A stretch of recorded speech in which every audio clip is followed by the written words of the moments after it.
Je laisse Robin commencer. Je vous représente rapidement. Donc, militant de gauche non affilié à un parti, acteur de la campagne pour le oui à l'indépendance.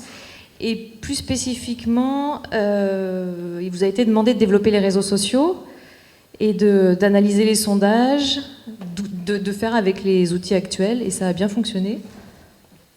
Je vous laisse un micro. Ok. D'abord, merci à Dibab de m'avoir accueilli. Ça a été très facile pour moi depuis jeudi. Je suis bien ici. Ok. D'abord, c'est pas ma première fois à Rennes. Je suis diplômé de l'INSA. J'habitais ici entre 2002 et 2003, mais aussi avant et après. J'ai passé pas mal de temps en Bretagne. C'est ma première fois en Bretagne depuis 6 ans. Mais je pense que ça va peut-être même pas être ma dernière fois ici cette année, parce que ce qui se passe maintenant avec Dibab est très intéressant et j'aimerais bien aider, si je peux, à ce qui va se passer. J'ai à peu près 15 minutes pour parler de l'histoire de la dévolution en Écosse, ce qui se passe en ce moment, ce qui va se passer dans l'avenir, le référendum, un peu essayer de vous convaincre que l'idée d'un nationalisme civique peut vraiment améliorer les vies des peuples qui habitent dans une nation. Et aussi essayer un peu de dire ce qui est bien, ce qu'une assemblée régionale peut faire pour les gens.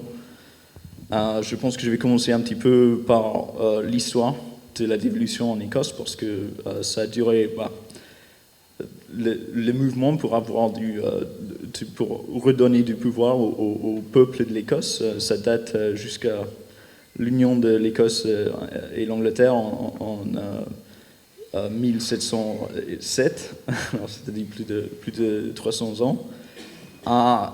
Il y a à peu près 100 ans, ils avaient déjà proposé d'avoir une dévolution écossaise. Mais l'idée de ça, c'était plus...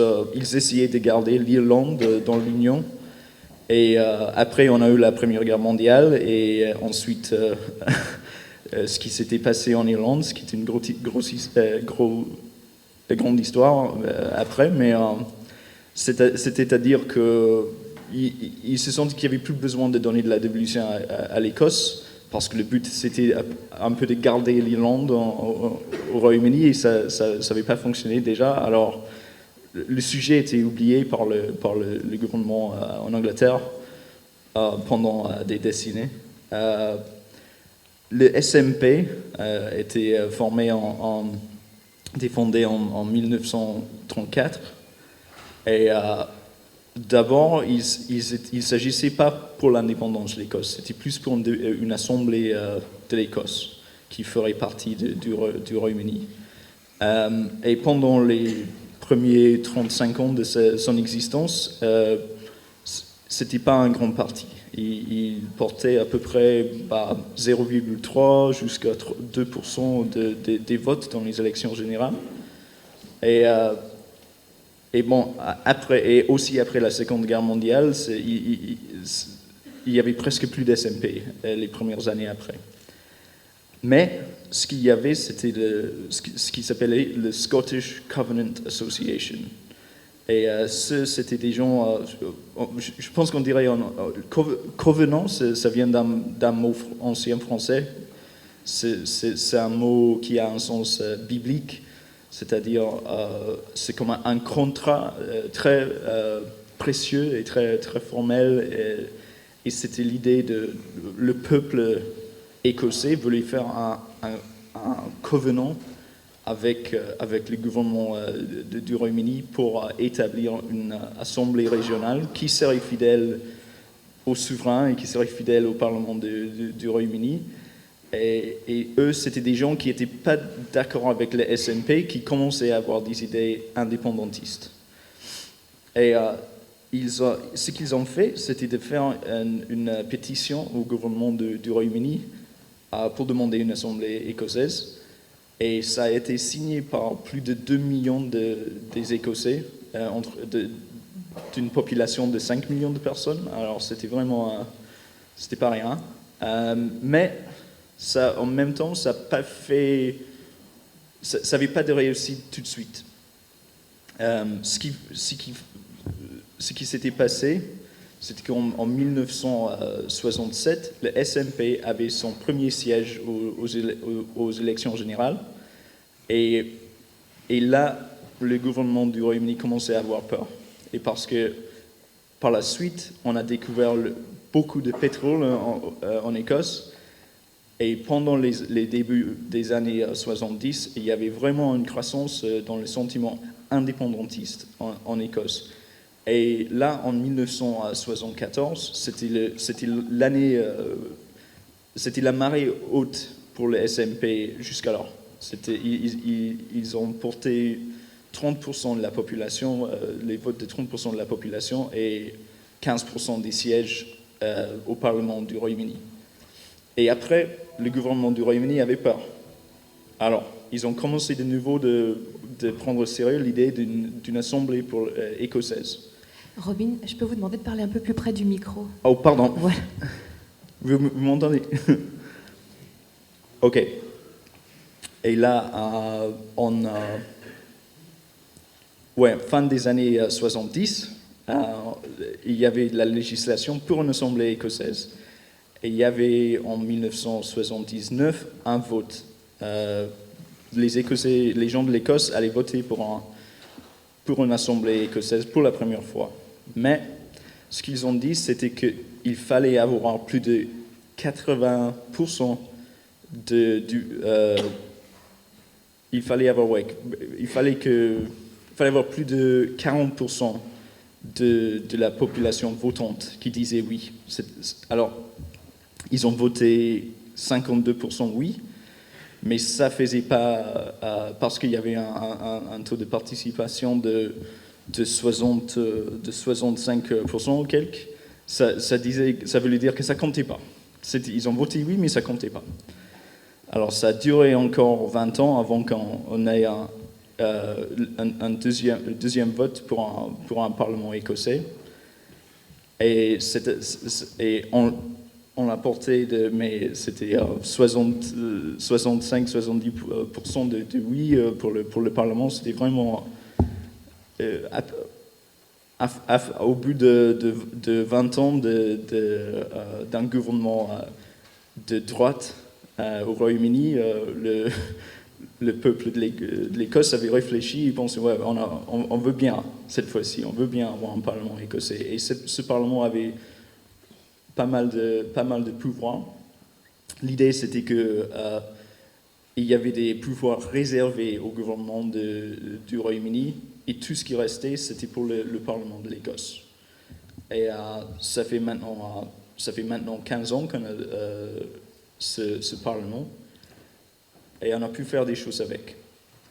Sans changer le budget de l'Écosse, on a pu faire des choses différemment du Royaume-Uni. Maintenant, au Royaume-Uni, il n'y a pas vraiment un parti de gauche. Bien sûr, il y a les conservateurs qui sont à droite, mais maintenant le Parti travailliste au Royaume-Uni, depuis quelques années, c'est un parti centre-droite. Et l'Écosse est restée un pays de gauche. Alors, on n'a pas changé, eux, ils ont changé. Mais ce qu'on a pu faire avec le même argent, avec le même budget, c'était de faire des choses différemment en Écosse qu'en Angleterre. Par exemple, il y a les frais d'université, les frais de scolarité universitaire. Maintenant, en Angleterre, ça coûte entre 11 000 et 12 000 par personne par an pour l'éducation universitaire. En Écosse, c'est gratuit. En Angleterre, il faut payer pour les médicaments, mais c'est gratuit en Écosse. Pour les résidences, pour le soin des personnes âgées, c'est payant en Angleterre, c'est gratuit, c'est payé par l'État par l'État en Écosse.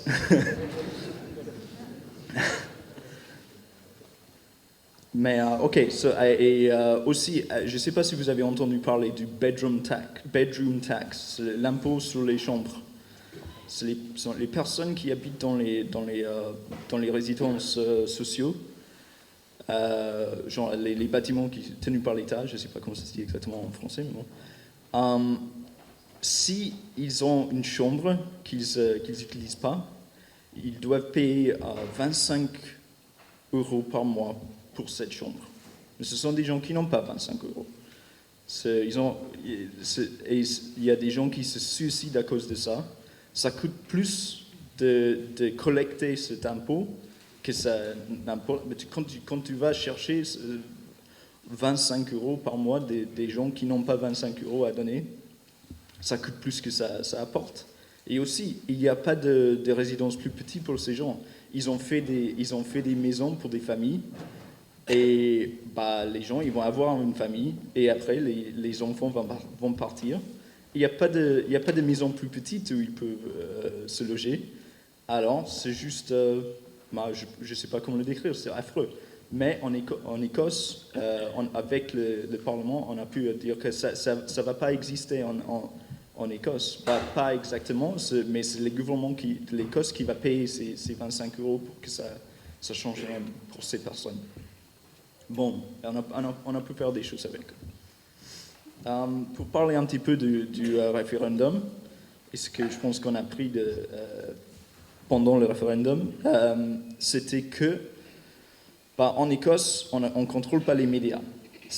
Et les journaux, la télé, la radio, tout est contrôlé d'ailleurs. C'est-à-dire il n'y a presque rien qui est tenu en Écosse. Et ils étaient presque tous pour non. Et il y avait un journal le dimanche qui était pour le oui. Les 63 d'autres journaux en Écosse, soit ils prenaient pas de position officielle, soit ils étaient bien pour le non. Et ce que ça a fait, il faut dire aussi qu'on contrôlait le oui, contrôlait les réseaux sociaux. Et les réseaux sociaux, ce sont les jeunes qui sont là, et les gens les plus âgés vont prendre leurs nouvelles des médias traditionnels. Et on a vu ça dans les résultats, que les gens les plus jeunes étaient pour oui, et les jeunes les plus âgés étaient pour non. Et c'était, les résultats, c'était 45% de oui, 55% de non, mais les plus jeunes, c'était plus de 70% de oui. Les gens entre 16 ans et 40 ans, à peu près, c'était les gens de oui. À partir de 40 ans, on commence à voir un petit peu de genre 52, 48 non oui. Et à partir de 55, vraiment, on voit, vraiment, ça commence à être à peu près 60% non, 40% oui. À partir de 65 ans, c'était 73% non. Et il y a pas mal de personnes plus âgées de 65%. Ok. Et là, on était peut-être trop contents de notre pouvoir sur les réseaux sociaux, et on n'a peut-être pas essayé assez d'aller voir ces gens qui prennent leurs nouvelles des médias traditionnels. Mais aussi, j'ai de l'espoir pour l'avenir, vu les âges des gens qui votaient oui.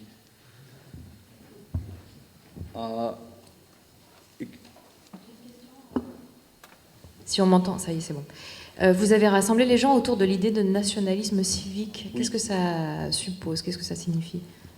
Alors, le nationalisme civique, c'est un nationalisme, disons, non xénophobe, mais aussi c'est différent du nationalisme ethnique. C'est-à-dire que pour nous en Écosse, quand on parle du nationalisme civique, surtout on va dire le peuple de l'Écosse et pas le peuple écossais. On ne va pas parler des Écossais, on va parler des gens qui habitent en Écosse. C'était ça notre vision pour une Écosse indépendante. C'était pas qu'on était... au contraire, c'était pour les immigrés, c'était pour... ça nous importait peu d'où les gens venaient. Je porte un pin de English Scots for Yes. Ça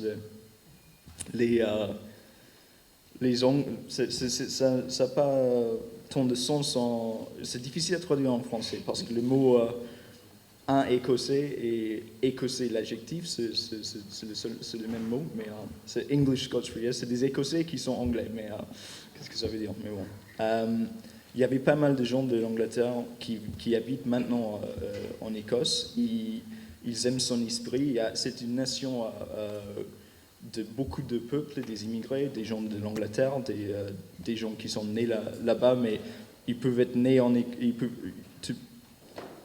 tu peux être né en Écosse et se sentir anglais et en même temps vouloir voter oui pour l'indépendance de l'Écosse, parce que cette idée de nationalisme civique peut permettre ça. Et vous, je crois qu'il y avait un autre terme qui avait été utilisé par un éditorialiste dans le Guardian qui disait c'est du nationalisme ouvert, et c'est une expression qu'on n'a pas l'habitude d'entendre. Ouais. Et finalement, en comparaison, bien plus ouvert que la politique du Royaume-Uni, si j'ai bien compris. Oui. Et pour ce qui concerne le référendum et la manière dont vous avez travaillé, ça vous a dégagé des pistes de travail, des perspectives? Vous savez comment vous allez reprendre ce travail? Alors, déjà, il y a les élections générales en mai 2000, l'année qui vient. Et les indépendantistes vont avoir leur meilleure année, leurs meilleures élections dans les élections générales. Avant, le record de sièges, c'était 15%, et ça, c'était il y a 40 ans. Ils vont peut-être atteindre 50% des sièges écossais cette fois-ci. Cela qui signifie la fin du Parti travailliste au pouvoir en Écosse. Et hier soir, le chef du Parti travailliste en Écosse a démissionné à cause de ça. Ils ont gagné le vote, mais c'est fini pour eux en Écosse, parce que pour gagner les votes, ils ont dû se réunir avec la droite, ils ont dû mentir à leur base, et ils le savent bien. Et c'est vraiment fini pour eux en Écosse.